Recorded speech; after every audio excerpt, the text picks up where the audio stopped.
Good morning. So today is another day, another blessings, another opportunity. So gagawin na naman natin ngayon is hybrid training. Buhat muna tayo ngayon, full body workout. And then in the afternoon session, tatakbo naman tayo at least mga 5 miles.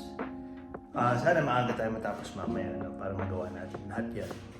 Maaga tayo matapos sa mga errands natin for the day. So para mamayang hapon, tatakbo naman tayo ng mga 5 miles. So let's go!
Yung mga daily essentials or daily vitamins na iniinom ko ngayon. Syempre hindi mo mawawala yung omega support or fish oil.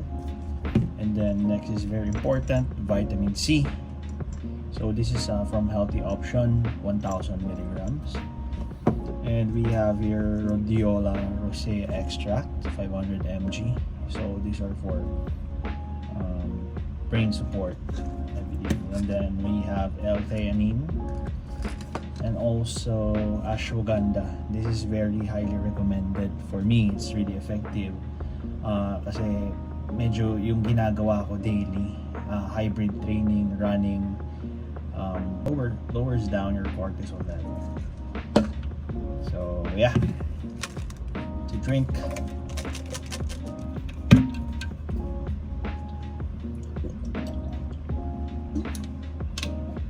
And of course, hydrate, very important. So we're heading out, we're gonna do some errands and then balik ulit work, and then later on we're gonna run. So tara, samahan nyo, let's go!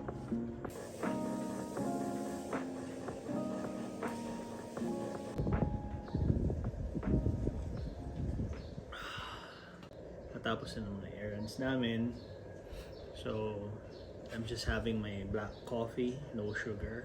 That's my pre-workout. Then after nito, mag-stretching na tayo, warm up. Before tayo tumakbo, mga 5 to 6 miles. Singit lang natin, takbo natin kasi medyo maluwag yung schedule natin ngayon. So tara, samahan niyo ako.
Another 5 miles completed for today.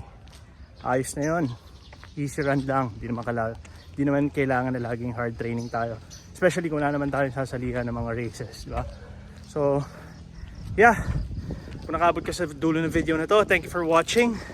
Kung gusto mo ng mga ganitong klaseng vlog about fitness, lifestyle, improvement, you can like, subscribe, and share. See you pa sa mga susunod nating vlog.